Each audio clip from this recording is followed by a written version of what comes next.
Tara, panoorin natin. Ako po si Karen Davila. Napapanood nyo kami ngayon sa ABS-CBN News YouTube channel. Makakasama natin ngayon isang personalidad na dating malapit sa Marcos administration. Ngunit ngayon, isa na siyang kritiko at sinabing tatakbo siya upang maging totoong oposisyon. Kasama natin ngayon, Attorney Vic Rodriguez. Maraming salamat. Thank you for accepting our invitation. Thank you, Karen. Magandang araw at maraming salamat sa iyong pag-imbita sa akin ngayong araw. Attorney Vic Rodriguez, when you filed your candidacy, sinabi mo na ang candidacy mo ay endorsed by former President Duterte. Anong ibig sabihin nun? Nakausap ka ba niya? Anong pinangako niya? Walang pinangako si Pangulong Duterte kung hindi ay susuportahan ako at yung kakausapin niya yung kanyang mga supporters, yung kanyang core group at upang ako'y tulungan mangampanya. And yes, may pag-uusap kami before the filing at mga 3-4 na beses kami nag-usap because initially, sabi niya, Vic, tumakbo kang senador. Ako hindi ko hilig ito, Mr. President, mas magaling akong nasa likod, tutulong na lang ako. And I was expecting that he will be the one to run for senator and I will go all the way for him. Sabi ko, okay na ako, tutulong ako. But yun nga, nag-progress yung usapan and eventually, siya ay kumandidatong mayor ng Davao, as we all know. So ako ang tumugon doon sa hamon na pamunuan ng tunay at maisog na oposisyon. That's why here I am now. Oo, pero ibig sabihin, si Pangulong Duterte ang nagbigay sa'yo ng idea na tumakbo kang senador? Not really idea, it's more of an encouragement from President Duterte for me to try and run for senator. And nag-uusap kami mga 4 na beses eh. At sabi ko lang sa kanya, pag-isipan ko, Mr. President. Sabi niya, sige, tama naman yan, huwag kang magmadali, pero huwag din masyadong matagal. Dahil kinakailangan ka ng mapakilala, dahil kilala ka naman, pero hindi bilang kandidato. Okay.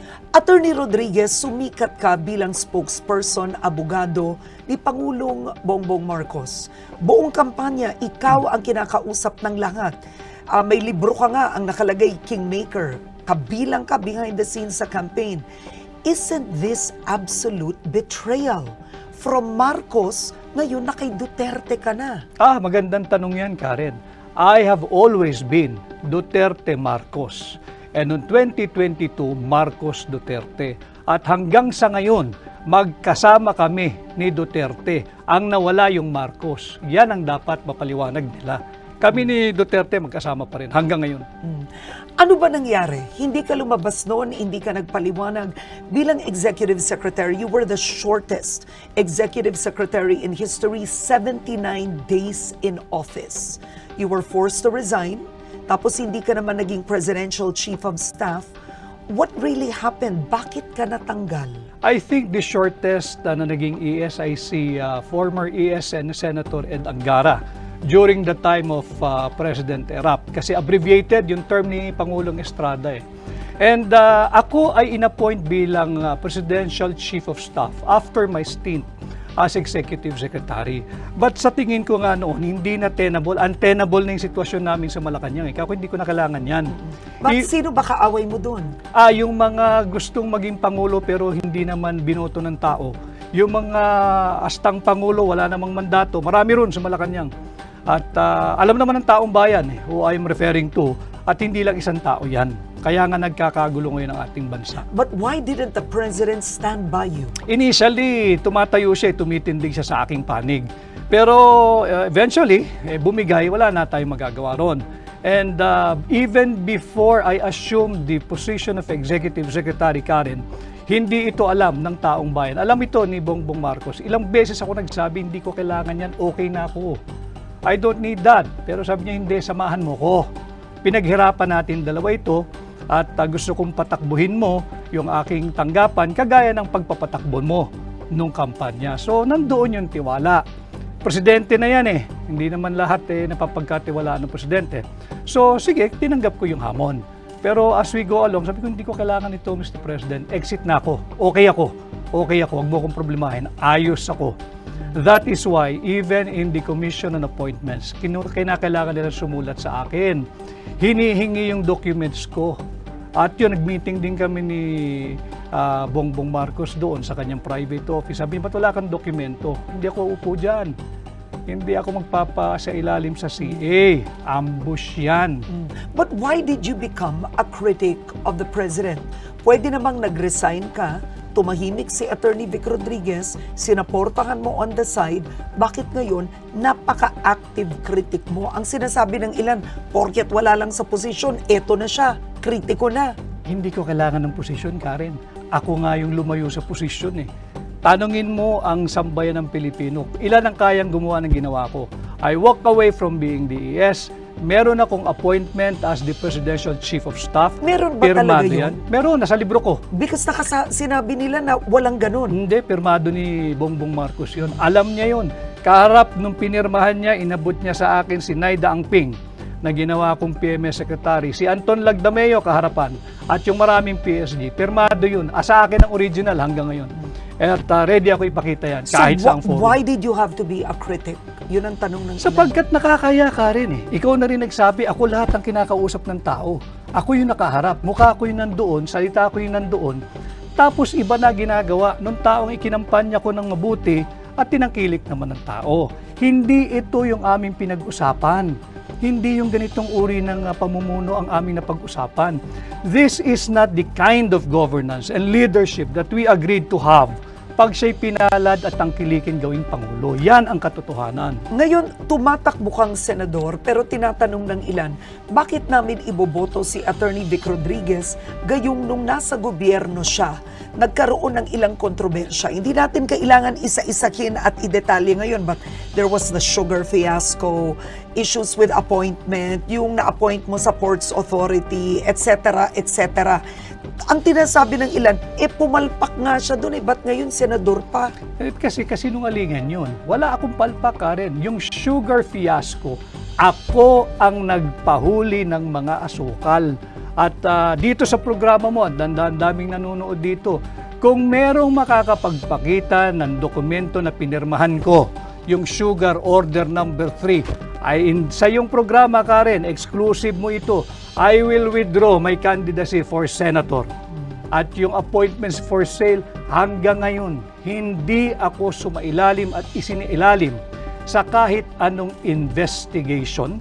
Wala ako ni isang kasong administratibo, civil, at best criminal. Wala. So lahat ito'y paninira. Balikan ko lang yung sa Ports Authority na sinasabi nilang bayaw ko. Si Ginoong Chet Pastrana nakilala ko lang nung kampanya.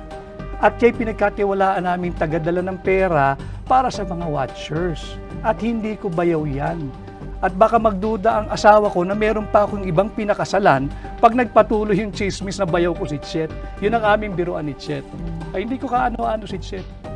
So, Yan ang katotohanan. Ang sinasabi nyo ngayon ay what you're saying is you were unfairly treated, judged, accused? Absolutely. Because maraming sumama na lang nung panalo na kami doon sa kampanya na gusto nila business as usual. Iba na dapat yung direksyon namin, yung napag-usapan namin ni Bongbong Marcos eh. Wala kaming kasama noon, Karen. Alam kong alam mo, walang gustong sumama kay Bongbong Marcos matapos ang 2016. Kaming dalawa lang ang magkasama. Kahit nung siya'y nag-announce ang kandidatura, wala kaming mga branded names in politics. At nung mananalo na, nandyan na yung mga Johnny come lately at ang gusto, sila pa ang una sa pila. Hindi ako pumayag. Bakit? Ang kasama namin, ordinaryong tao eh. Yun muna ang unahin natin na i-recognize. Hindi yung mga branded politician na nandyan na naman at the very first opportunity na magkamal ng yaman, magnanakaw na naman yung mga yan. Yan ang aking linaban at kaya ako tumatakbo. Hindi ba masakit ito sa iyo personally in your book? Sinulat mo doon na namatay ang iyong nanay. At ni hindi nagbigay ng condolence, hindi nagbigay ng kahit anuman na message, bulaklak ang Pangulong Marcos. This is correct, no? Tama yan. Yeah. Considering yung pinagsamahan nyo, pinagdaanan nyo, what do you make of this whole experience? Masakit talaga yun.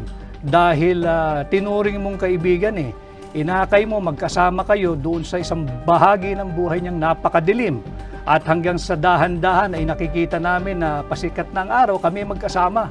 At nung dumating sa puntong mababang-mababa na punto ng aking buhay, dahil nanay ko yun ni Haniho, wala kang narinig, masakit yun. At hindi ko hahangarin na mangyari sa kanya o kung kanino man yung experience kong yun at naramdaman kong yun. But how angry are you? Because I'll be honest, you attended the rally in Tagum City. Tinawag ni Pangulong Duterte na bangag si Pangulong Marcos. Nandun ka, nakaupo ka doon. Bakit kailangan nandun ka? Bakit? Bakit kinakailangan ko bang alam kung sasabihin ni Pangulong Duterte? At kami pag magkakasama, hindi kami nagtatanungan anong sasabihin mo, anong sasabihin ko. Wala kaming ganun. Sinabi ni Pangulong Duterte yung sinabi niya dahil marahil meron siyang dahilan. At ako naman, ang lagi kong sinasabi, ulitin ko dito sa iyong programa, kahit nung magkasama kami ni Bongbong Marcos, lumabas yan And I feel guilty because I'm the one who went around the town and showed everybody yung kanyang negative drug result test. Ba't di ba totoo yun? Kaya nga ang akin, para matapos na yung usapang yan, sumailalim na sa isang open, fair, transparent hair follicle drug test. Para matapos na yan. Kung totoo, di tapos ang usapan. Kung hindi, sampal niya yung resulta doon sa mga nag-aakusa sa kanya. O ito, negative ako. Ganun lang naman yan para matapos na. After all, you're the elected president. At dapat siguro, leadership by example, gawin mo na para matapos na. Sinabi mo during your filing of candidacy, you're sick of corruption, they should temper the greed. How bad is the corruption now? Very bad.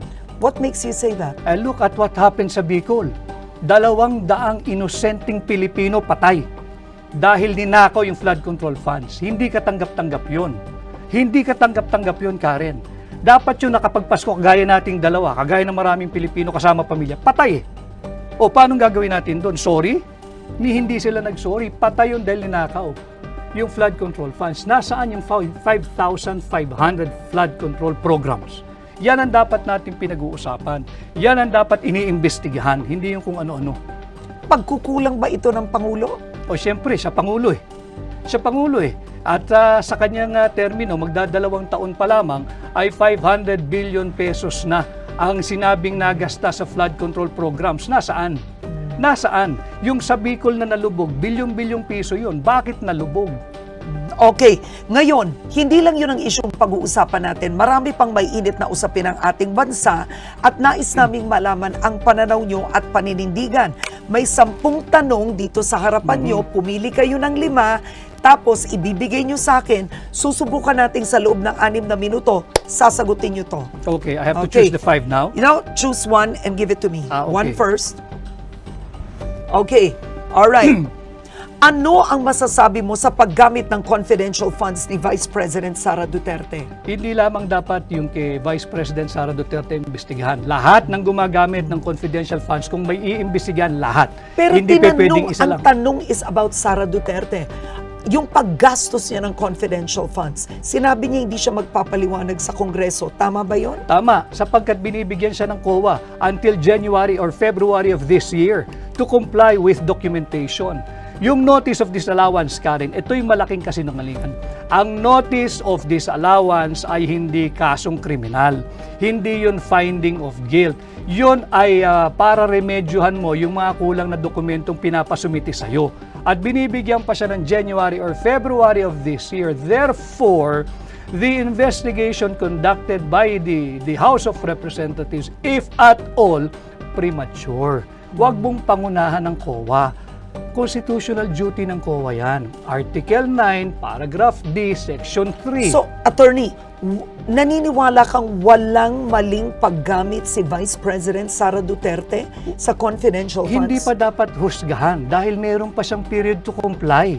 So lahat ito premature. Let COA do its job. Huwag pakialaman ng Kongreso yung trabaho ng COA because it is not the core function of Congress to do the function of COA. Okay, next. Okay, next question. pabor ka ba na gawing legal ang divorce sa Pilipinas? Hindi ako komportable diyan sa pagpapaligal ng gagawing legal ang O divorce. bakit? Ayaw mo yung salitang divorce? Sapagkat nandyan na yung annulment at yung legal separation. At sa tingin ko, sapat na yan. At again, on constitutional ground, mahirap naman basta lang tayong susuong sa divorce bill dahil malinaw na kinikilala ng ating saligang batas, Article 2, Section 12 of the Constitution. Pinapalakas kinikilala ang pagiging sagrado ng pamilya. In fact, it is treated as the basic autonomous social institution na dapat palakasin. So on constitutional ground, may reservation ako sa divorce bill. Next. Yan. Okay. Paano mapapahusay ang kalidad ng edukasyon ng Pilipinas? O siguro ang tanong na lang, magkomento ka sa edukasyon ng Pilipinas ngayon at sa pagbawas ng budget. Kulelat tayo, di ba? Kulelat tayo sa math, sa reading, sa science, at sa spelling. Tapos binawasan pa ni Bongbong Marcos ang 12 billion. Lalo tayong malulubog. We are not using our public money to do proper public investment. So maling-mali na bawasan mo ng 12 billion pesos ang Department of Education at isang kalang mo ang kinabukasan ng kabataang Pilipino, unahin mo ang ayuda ng mga mambabatas. Yan, maling-mali yan. Ang tanong ko sa iyo, kung naging senador ka, anong gagawin mo? What legislation will you do? I will work on amending the plunder law. Ibababa ko yung threshold ng plunder from 50 million to 5 million. At pag nagawa ko yan, Baka lahat makulong na. hindi lang yan, Karen. Pag nagawa ko yan, ibabalik ko ang death penalty. Yun ang kaparusahan. Sapagkat higit pa sa heinous crime ang pagnanakaw. So ang plunder para sa iyo 5 million pesos tas death penalty. Yes. Okay. Dahil ang pagnanakaw ay pagnanakaw kahit magkano pang halaga yan. At singit ko lang, kahit sa banal na kasulatan, ang nakalagay lang doon, thou shall not steal, period. Hindi sinabing thou shall not steal ng more than 50 million. So wag nating paguluhin ang buhay natin, wag kang magnakaw, period. All right, next. Ay, ano ko nagalaw ko to, pumili okay. ka ng iba. Here. Yan, okay. All right, eto. Sa issue ng West Philippine Sea, tama ba ang ginagawang pivot ng administrasyon sa US mula sa China? Hindi ako sang-ayon. Oh. Sapagkat tatandaan natin at nandito naman yung team mo, suriin ninyo yung naging pahayag ni Bongbong Marcos noong 2022 SONA. Nung sinabi niya as regards our standing in the community of nations that we shall be friend to all and an enemy to none. Nag-pivot ka na. Andito na tayo, kaaway na natin ang China dahil we're pursuing hindi na independent foreign policy kundi interest na ng Estados Unidos ito with the proliferation of US military bases. Yung EDCAM yan, US military bases yan But that's not a US military base. EDCA is not. No, they call it EDCA pero nandoon na yung mga Article 18, Section 25 of the Constitution. No foreign bases, troops, and installation. Anong tawag natin sa EDCA? Andun ang tropa nila, nandun ang base, nandun ang armas, nandun ang bomba, nandun ang missile. But that is essentially U.S. military bases. But and even the Supreme Court said EDCA is constitutional. Pero nandirito na sila, Karen. Basahin natin ang Article 18, Section 25. I will not argue with the Supreme Court. I'm a member of the bar. Pero hindi naman lahat ng desisyon ng Supreme Court ay sinasang-ayunan ko. At marami din silang naging desisyon ng araw na binago rin nila paglipas ng panahon. Baka sakali, ganun din ang mangyari dito. Okay. Kasi sinabi mo, in one of your speeches, you said, dapat ihintunaan ng administrasyong ito yung belligerent rhetoric niya Yes. when it comes to the West Philippine Sea. Yes. Because we're putting our Filipinos in harm's way na nandoon sa teritoryo ng China. Yung Pilipino sa Macau, yung Pilipino sa Hong Kong, yung Pilipino sa mainland China, paano pag nagkaroon ng retaliation? Hindi yung gobyerno ng China, they will not do that. Yung mga Chinese doon, kawawa ang Pilipino, sino mananagot? Pero attorney, mas sang-ayon ka sa pag-handle ni Pangulong Duterte sa West Philippine No, Sea? ang sinasabi ko, let us diffuse and de-escalate the tension. Huwag nating silaban. Sapagkat yung ginagawa ng mga matatapang na nagsasalita dyan sa gobyerno, that is even punishable under RPC Article 118, Karen. Okay.